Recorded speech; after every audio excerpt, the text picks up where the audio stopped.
काली देह में एक कालिया नाग रहता है। उसके बारे में जब से ठाकुर जी को पता चला, भगवान बड़े चिंतित रहने लगे। एक दिन ठाकुर जी ने विचार किया और सोचा कि कालिया नाग को कैसे भगाऊं मैं। भगाने में कोई दिक्कत नहीं है, पर हमारे साथ में जो बलराम जी रहते हैं ये भी तो शेष नाग हैं।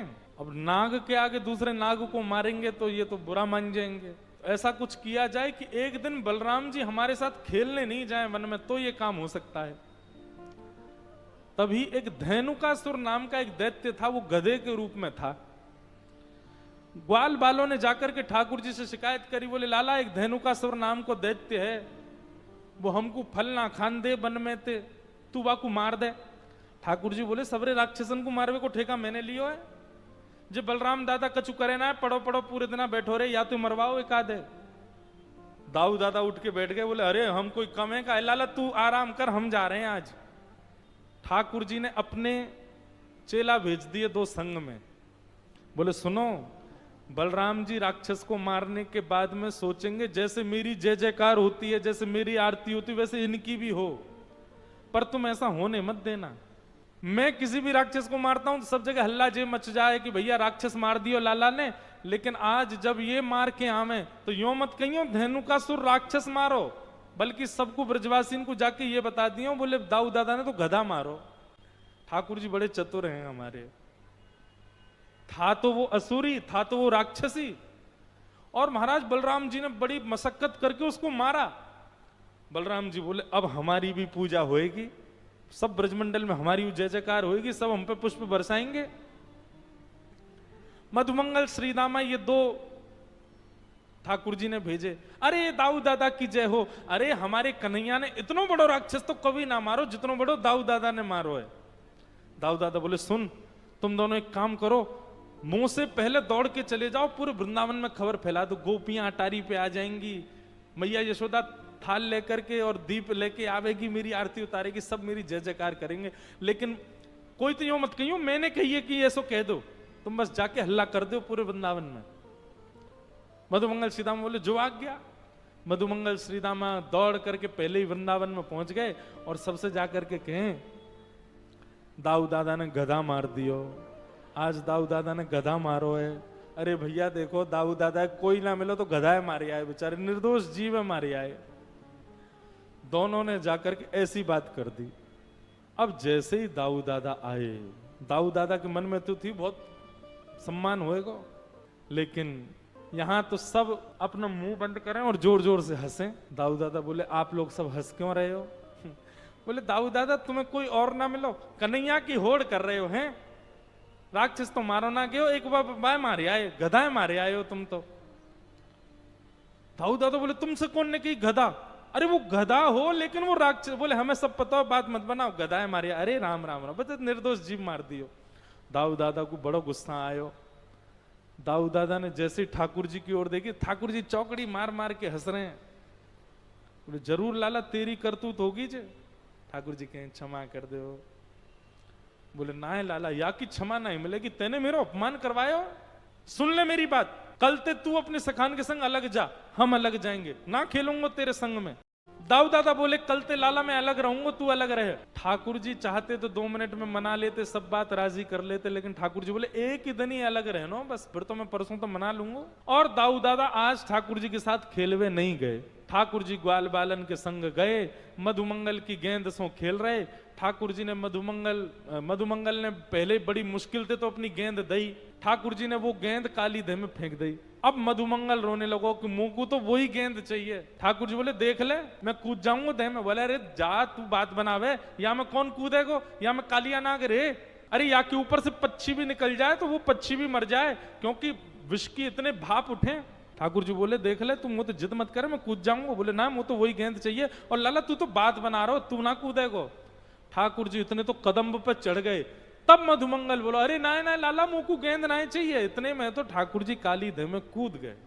जैसे ही ठाकुर जी कूदे, वहां नंद भवन में यशोदा मैया के मानो हृदय को बहुत जोर से झटका लगा हो, सांस फूलने लगी यशोदा मैया की।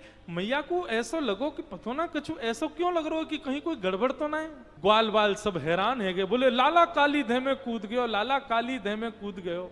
दौड़ करके यशोदा मैया के पास गए, मैया से जाके कही मैया हमें क्षमा कर दियो, आज क्रीड़ा करते करते लाला ने हमारी बात ना मानी और वो काली देह में कूद गए।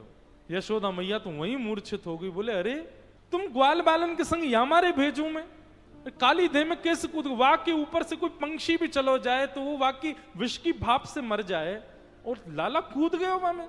सब ब्रजवासी दौड़ करके पहुंचे, यहां ठाकुर जी भीतर पहुंचे। भीतर जैसे गए, नाग पत्नियों ने ठाकुर जी को देख लिया। नाग पत्नियों ने ठाकुर जी के रूप को देख करके, सौंदर्य को देख करके वो पहचान गई कि सामान्य नहीं है, नहीं तो अभी तक तो मृत्यु हो जाती। उन्होंने कहा बालक देखो, हमारे पति बहुत क्रूर हैं, अगर उनको पता चल गया तुम यहाँ आए हो, तुमको जीवित नहीं छोड़ेंगे, हम तुमसे प्रार्थना कर रही हैं यहीं से वापस लौट जाओ। ठाकुर जी बोले तुम्हारे पति से मिलवे ही तुम आए हैं हम। नाग पत्नियां बोली तुम हो कौन, अभी तक तुम जीवित कैसे हो, इतने विषैले जल में तुम कैसे बैठे हो। ठाकुर जी बोले सब पता चल जाएगी, ये बताओ तुम्हारा पति कहां है। नाग पत्नियां बोली इतनी जोर से मत बोलो, उठ जाएंगे वो। ठाकुर जी ने इतने में ही देखो दूर कालिया नाग सो रहा है। भगवान दौड़ करके गए और सीधे उसके फन पर एक लात मारी।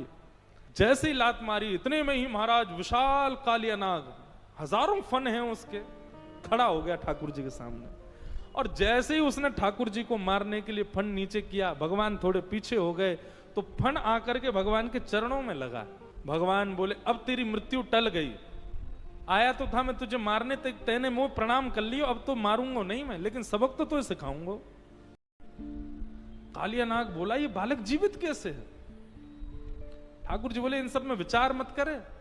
तुरंत ठाकुर जी कालिया नाग के फण के ऊपर चढ़ गए और जिस फण को वो निकालता है भगवान को डसने के लिए, ठाकुर जी उसी फण पर अपना चरण रखते हैं। इतनी द्रुत गति से भगवान कालिया नाग के सिर पर कूद रहे हैं, यहां से वहां। आकाश में खड़े देवता जब इस लीला का दर्शन करते हैं उनको लगता है ठाकुर जी नृत्य कर रहे हैं। इंद्र ने मृदंग उठा लिया, ब्रह्मा जी कांसा बजाने लगे, नारद जी वीणा बजाने लगे, सरस्वती आलाप देने लगी, तांडव नृत्य ठाकुर जी कर रहे हैं और आकाश में देवता गंधर्व बन करके गीत गा रहे हैं। ऐसा सुंदर रूप ठाकुर जी ने पूंछ पकड़ ली कालिया नाग की और इतनी द्रुत गति से कालिया नाग के फण पर नृत्य कर रहे हैं ठाकुर जी। एक एक फण से रक्त निकलने लगा कालिया नाग के, लेकिन कालिया नाग अपना स्वभाव नहीं छोड़ रहा है, भगवान को फिर भी डसने का प्रयास करता है। तब सामने नाग पत्नियां आकर के हाथ जोड़ के खड़ी हो जाती हैं। हे नाथ, निश्चित ही हमारे पति ने कोई पुण्य किया होगा। क्यों? क्योंकि आपके चरण कमल किसी को सामान्यतः प्राप्त नहीं होते। भगवान के अनावृत चरणों का स्पर्श सबको प्राप्त नहीं हुआ, पर धन्य है हमारे पति कालिया नाग कि उन्होंने निश्चित ही कोई पुण्य किया होगा जो आपके चरण कमल उनके सिर पर विराजमान हो गए। हे नाथ, आप हमारे पति को मुक्त कर दीजिए। भगवान बोले क्यों मुक्त कर दूं? एक कारण बता दो कि मैं इसको मुक्त कर दूं। तब यहां पर नाग पत्नियों ने कितनी चतुर बात कही। बोले कि भगवान, व्यक्ति की मृत्यु काम, क्रोध, लोभ, ईर्षा, द्वेष, अभिनिवेश, अहंता, ममता, चिंता आदि आदि विषयों में पढ़कर के होती है। और जब व्यक्ति मर जाता है तो सब चर्चा करते हैं, अरे वो क्यों मर गया, अरे क्या उसके सिर पर तो काम मंडरा रहा था।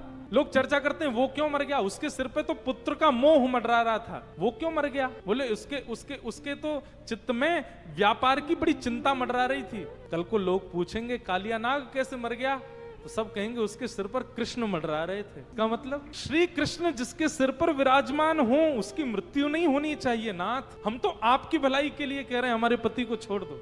भगवान बोले हे नाग पत्नियों, मैं तुम्हारी इस भाव से रीझ गया हूं। तुम्हारा जो ये भाव है, इसके कारण इसको नहीं छोड़ रहा हूं मैं, तुम्हारे कारण छोड़ू। हे नाथ, हमें अब कुछ नहीं चाहिए, बस हमको एक वरदान दे दीजिए। क्या? हम में और हमारे आने वाले जितने भी वंश के नाग हों, सबके फण पर आपके ये चरण चिन्ह सदा बने रहे, बस और कुछ नहीं चाहिए नाथ। भगवान उन नाग पत्नियों से इतने प्रसन्न हो गए। व्यक्ति के जीवन में आपत्ति काल जब आता है तब उसकी पत्नी ही उसको बचा सकती है। उस समय आप यदि स्तंभ होकर के खड़ी हो गई तो आपके पति को कोई कुछ नहीं कह सकता। भगवान ने स्पष्ट कर दिया, बोले हे नाग पत्नियों, तुम्हारे पति में तो इतना बल नहीं कि वो मेरे हाथ से बच के भाग सके, लेकिन तुम्हारे पातिव्रत धर्म की वजह से मैं इसको मुक्त करता हूं। कालिया नाग को भगवान ने आज्ञा कर दी, बोले शुक्र मनाओ, तुम्हारी पत्नियां अच्छी हैं इसलिए तुम बच गए हो। तुम्हें मृत्यु तो नहीं दे रहा हूं, लेकिन जाओ यमुना जी छोड़ करके चले जाओ। और कालिया नाग यमुना जी का त्याग करके वहां से प्रभाषित क्षेत्र की ओर चला गया।